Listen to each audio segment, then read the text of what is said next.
manic depression. My stress is your easy day at the office. One person copes, the other goes mad. I've come to Cornwall to see how manic depression wrecked the career, the marriage, and almost took the life of a man who was once Lieutenant Commander on the Royal Yacht Britannia.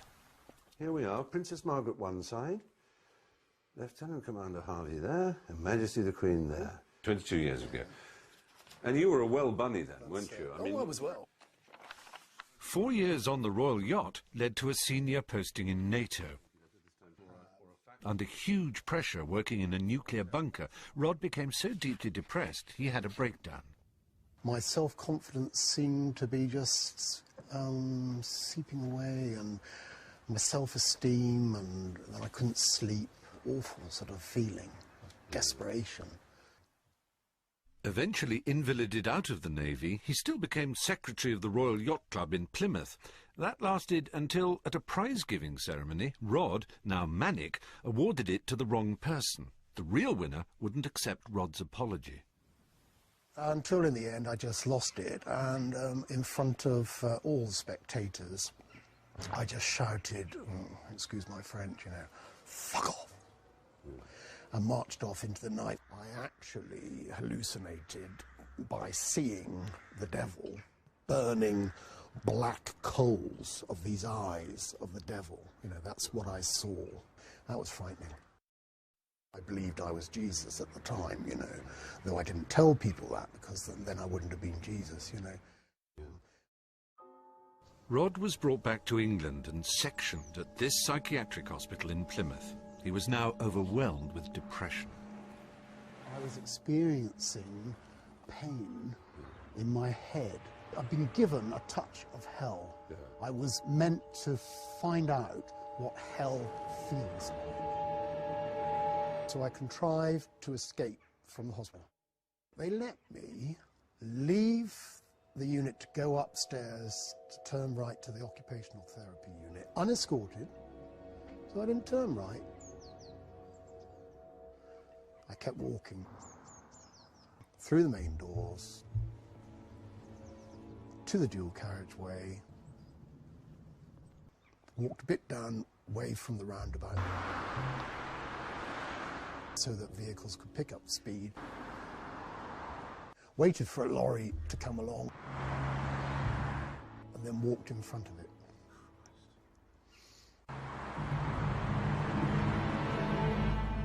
I had actually compound fractures of both legs, of every bone in my legs. Yeah. I have to lower my trousers Okay, fair enough. to actually see the full extent, really. I've seen a lot of naval officers in this condition, don't worry. I'm not like this, I don't Oh think. my goodness, no. Oh God. That is really extraordinary. Can you just give a twirl, as they say? That is indicative of what must have been a savage injury. That all happened over 10 years ago, and with medication, Rod says his condition is now stabilised. But twice a year, in the spring and in the autumn, he starts to feel the mania build again. And despite what's happened to him, he's reluctant to take extra medication to control it. I believe there is another world running in parallel to the normal, in inverted commas, boring, which I find boring world. Yeah. That there is another world, and that the curtain gets lifted, the veil gets lifted when I'm psychotically manic. Yeah. And then I enter into the parallel world, and then I see things in a totally different way.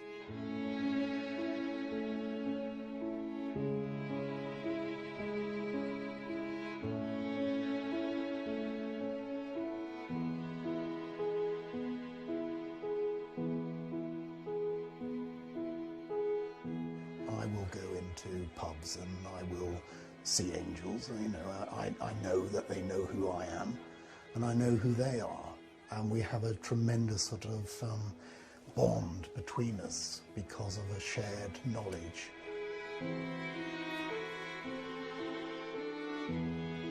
Do you regret the fact that you were born with this strange disorder that is called bipolar or manic depression? It's a very easy question. Is it? Yeah. It's a very easy answer. No. You don't regret? No, not for a second. Because if you've walked with angels, all the pain and suffering is well worthwhile. Wow.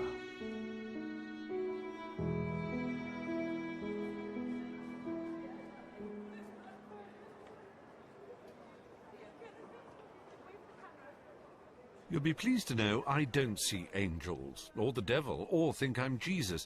On the other hand, I agree with Rod. We manic depressives do love our manic periods. And I know that doesn't help diagnosis. When we're up, we're not ill. Don't be silly, we're fine. No need for a doctor. But that doesn't disguise the fact that Rod so nearly killed himself, and that he really wanted to when he was in the grip of the other side of this illness. The legacy of any suicide for the family left behind is extremely painful.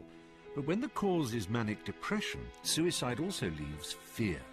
The fear that the same thing might happen again with another member of the family, because manic depression is an illness that's always handed down in families. And that's what's brought me further down the coast in Cornwall to see an old friend who's had to live with that thought since he was 18. That's when he found out that his father was bipolar. And this is where you would come every summer holiday? Yeah, we would. Great memories for me as a child, I must say. We all used to sit out on that deck chairs on that slate bit down there. Which is lashings and lashings of lemonade.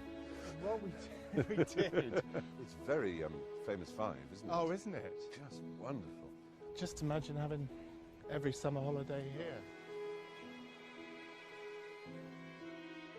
So, I mean, slightly mixed emotions you coming back here, I suppose. Well, yeah, because I mean, my father actually killed himself, well, just over there, actually. So it's not the best. One of the heartbreaking things about his suicide was that he actually went out with his sister, your aunt, yes. and threw himself off that cliff in front of you. He dived off, you know. So I mean, he wasn't messing about.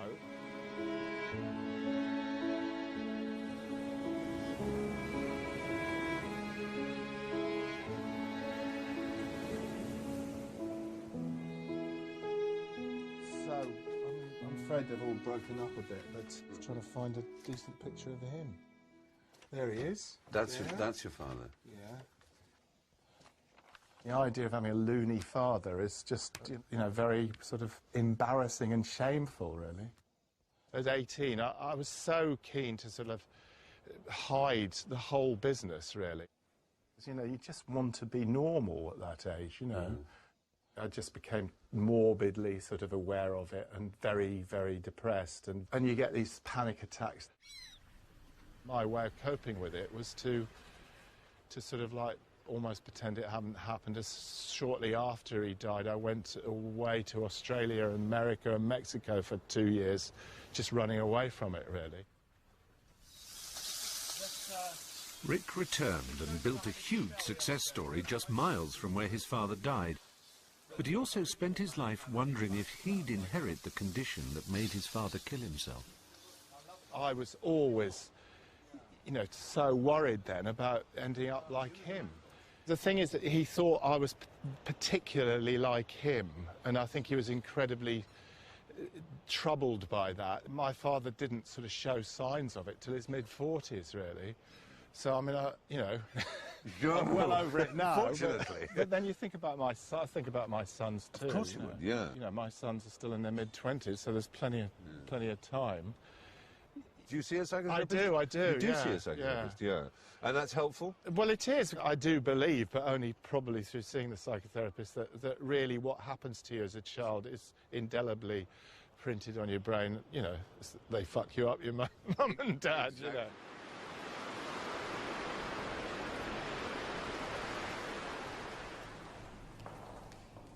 What the research shows is that if you have manic depression, someone in your family will have had it before you.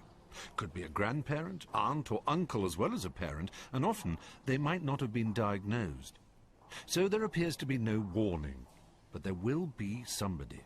On the other hand, as Rick's experience shows, just because your father has it doesn't mean you'll necessarily get it. But the worry remains for bipolar parents. Will I pass it on? And now for bipolar mothers, researchers have made another devastating discovery. Pregnancy itself and the act of childbirth are now proved to be enormously dangerous to the mental health of women who are already bipolar. So when I saw you, Kenny, I said that, in my opinion, the risk that you had of becoming unwell again in pregnancy, or certainly following the delivery, were very high. I think probably 60% or more is the kind of rate of risk that you'd need to think about. Gaynor Thomas lives in Wales and is part of the same research study that I'm involved in. She's trying to decide whether she dare risk getting pregnant again, knowing that her manic depression has already led to unusual behaviour.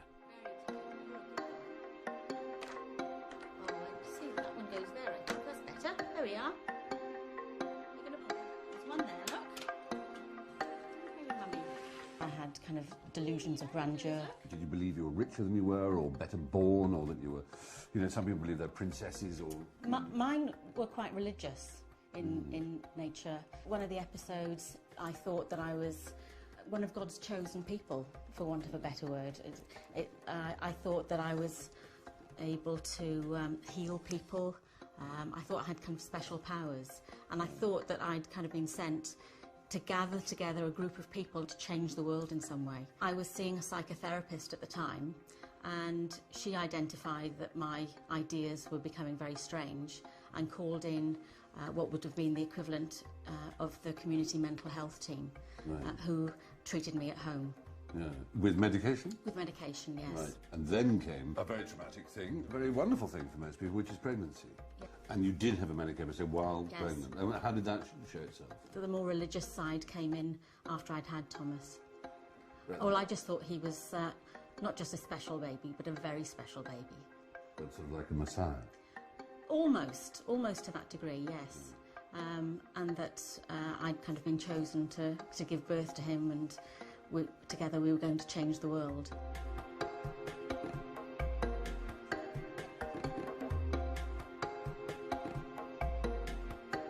It's such a small step, and yet it's such a huge one in terms of embarrassment, if you were to say it at a party, you know. Yes. There's a way of saying, my child is the centre of my universe, and saying, my child is the centre of the universe.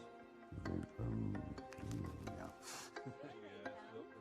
Initially, it was kind of postnatal euphoria, but it became postnatal mania. I couldn't sleep. I was so excited, called the psychiatrist and said, I think I need to see somebody because things are kind of getting out of control. Gaynor was sectioned in a psychiatric hospital for a month. The drugs the hospital put her on calmed her down, but now she's frightened that it might happen all over again if she gets pregnant. Ian Jones told me Gaynor is right to be scared. Women with bipolar disorder are at very high risk of having a much more severe episode of illness in relationship to childbirth, often with psychotic symptoms like hallucinations or delusions. And really these episodes can be some of the most severe episodes of illness that we see in psychiatric practice. Really? In all psychiatric practice? The last two confidential inquiries into maternal death have showed us is that suicide is now the leading cause of death to women around childbirth in this country. Gaynor wants Thomas to have a brother or sister, but Ian Jones's information is hard to ignore. And it made me just rethink the whole idea of having a baby. I'm sad that I won't be able to have another child. Perhaps for Thomas's sake. But I've got to accept that the risks are probably too high. Down the stairs we go. No. No, as you say, you don't know what might have happened. No, precisely. Slow down, slow down. I love the heels of his shoes. Manic depression's capacity to destroy the lives of people makes it all the more important for it to be diagnosed early, but often it goes undetected because of what most sufferers do to help them cope with the mood swings. They cover up their symptoms. Certainly I did for almost 20 years. It's called self-medication, or as you would quite properly call it, the taking of excessive amounts of drink and drugs, vodka and cocaine in my case. The effect of it is that coke is a stimulant and that alcohol is a sedative, supposedly. And I'm naturally often so manic and energetic that I often took coke to calm me down. But I found it very hard to go to any kind of party without knowing there were a couple of grams in my wallet, you know. I just had to have them there. I feel slightly embarrassed about using a phrase like self-medication because it sounds like, you know, you're sort of excusing yourself or saying you're doing it for noble reasons.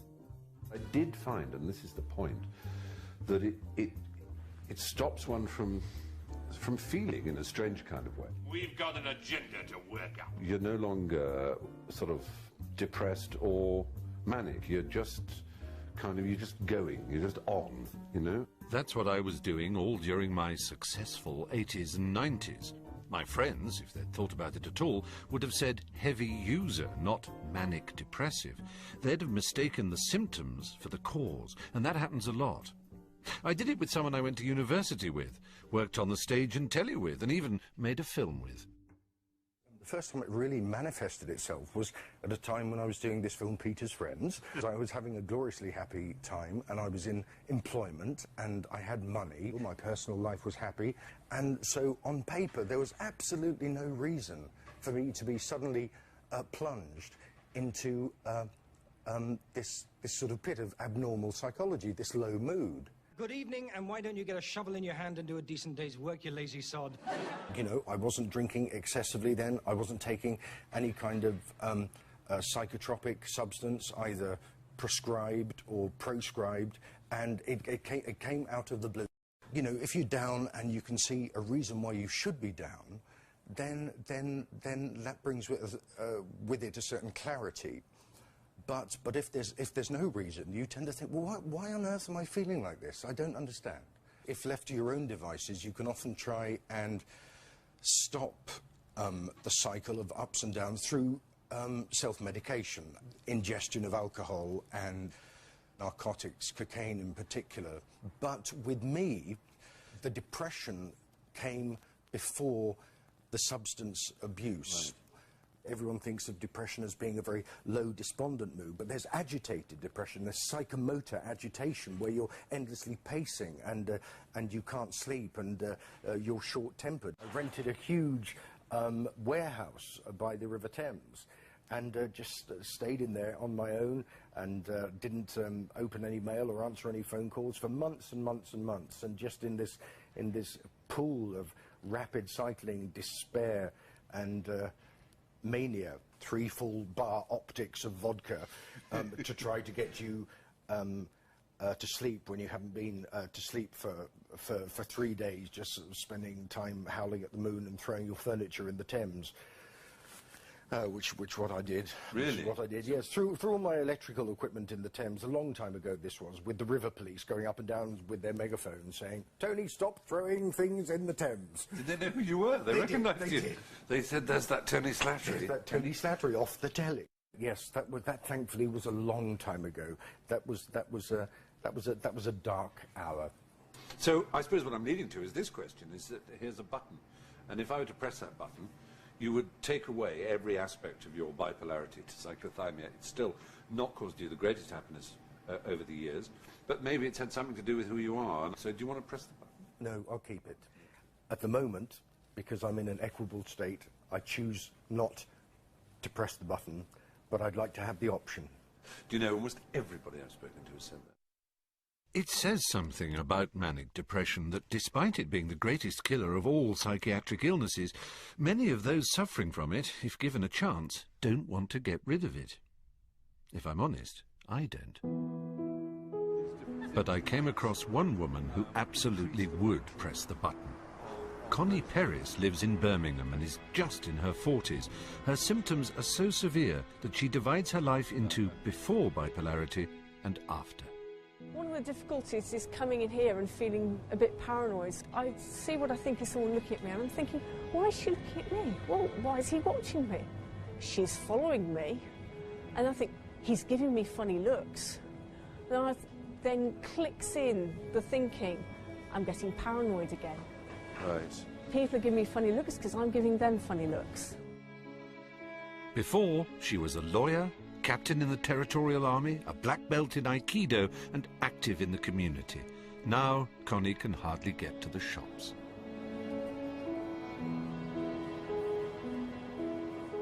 When I'm very depressed, I slow down and slow down and slow down, and it gets to the point at which I'm just not moving at all.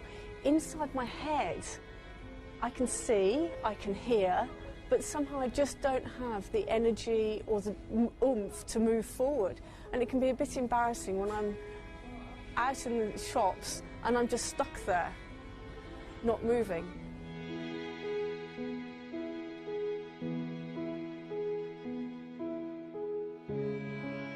So can I... Before we do that, can I just pace up and down the corridor slightly because I'm getting quite shaky? Of course you can, absolutely. Sorry. No. I can feel the shakes getting slightly worse. So Oh, if I'm I can sorry. just sort of... Have a pace and Yeah, breathe. just pace. That's a week's pills. Wow. That is quite a serious slab of medication, isn't it? Yeah. There's two different ones that try to stop me going too high and too low. One slows down the swings, and one stops it going too high. Stuff for my thyroid, because that also slows mood swings down. There's something to help me sleep, and something to deal with the paranoia and other psychotic thinking. And then there's the mineral supplement to try and stop my hair falling out from the mood stabilisers. Golly Wally. Every day. Every day.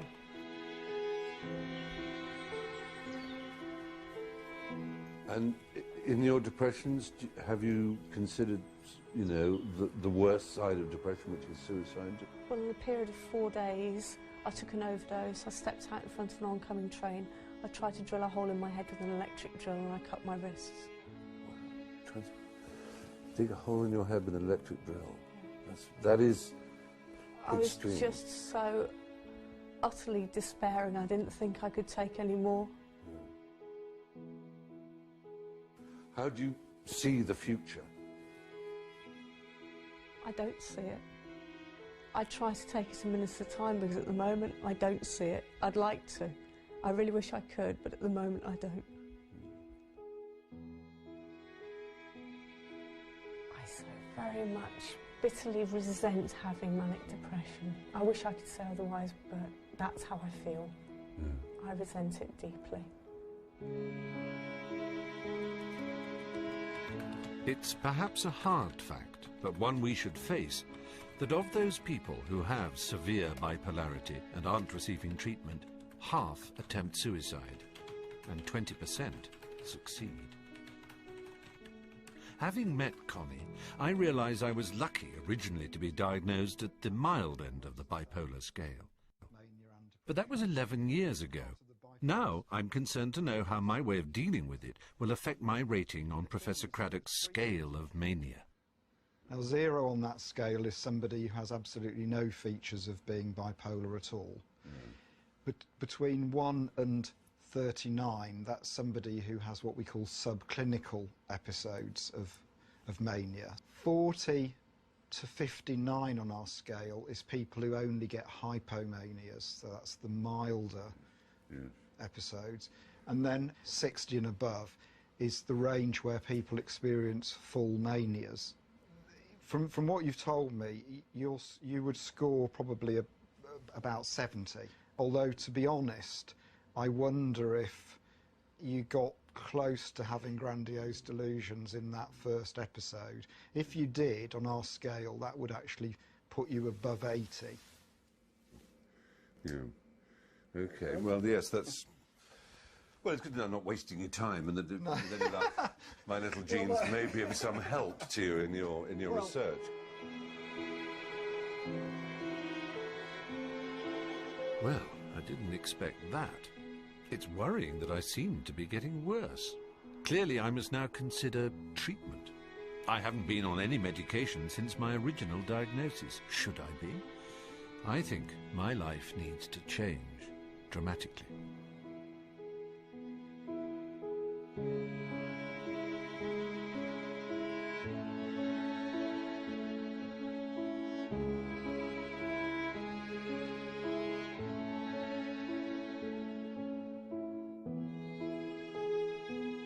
Thanks for watching, everybody. Yeah, there is another part to this documentary.